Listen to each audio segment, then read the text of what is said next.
দক্ষিণ দিনাজপুর জেলা স্বাস্থ্য দফতরের উদ্যোগে এবং জেলা প্রশাসনের সহযোগিতায় বুধবার বালুরঘাট প্রশাসনিক ভবন সংলগ্ন বালুছায়া সভাকক্ষ থেকে 34টি উপস্বাস্থ্য কেন্দ্রের উদ্বোধন করা হলো।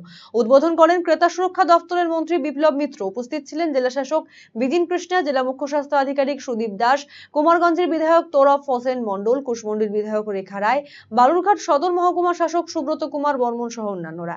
বিপ্লব মিত্র বলেন, এই 34টি উপস্বাস্থ্য কেন্দ্রের মাধ্যমে সমগ্র দক্ষিণ দিনাজপুর জেলার স্বাস্থ্য পরিষেবা আরো উন্নত হবে। মোট 5টি ব্লকে এই উপস্বাস্থ্য কেন্দ্রগুলি বুধবার আনুষ্ঠানিকভাবে তার কাজ শুরু করলো।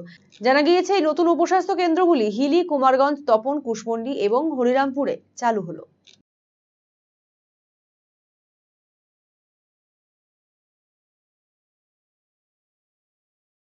সর্বমোট 34টা সাব সেন্টার বা উপস্বাস্থ্য কেন্দ্র স্বাস্থ্য দপ্তরের পক্ষ থেকে আজকে আনুষ্ঠানিকভাবে ফাংশনিং শুরু হলো।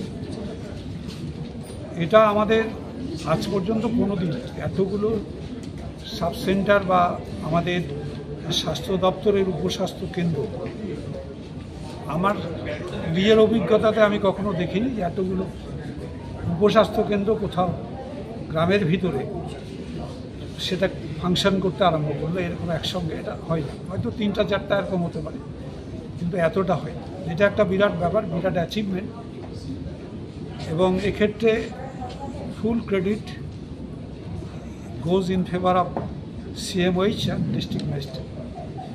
দাদা, এই দুজনের মূলত একই সঙ্গে এতগুলো কাজ করা, এবং এতে দেখা যাচ্ছে গঙ্গারামপুর এখানটায় ব্লক একটা আছে, একটা হিলি আছে, কুসুমন্ডি আছে, তপন আছে, হরিরামপুর আছে। এই মোট 5টা ব্লকে 34টা এই উপস্বাস্থ্য কেন্দ্র ফাংশনিং শুরু করলো আসছে। डिजिटल इंडिया सेल शुरू हो चुका है। पाइए 10% इंस्टेंट डिस्काउंट, सबसे कम दाम, पाए नो कॉस्ट EMI, बेहतरीन आफ्टर सेल सर्विस और बेमिसाल एक्सचेंज वैल्यू। आज ही रिलायंस डिजिटल आइए।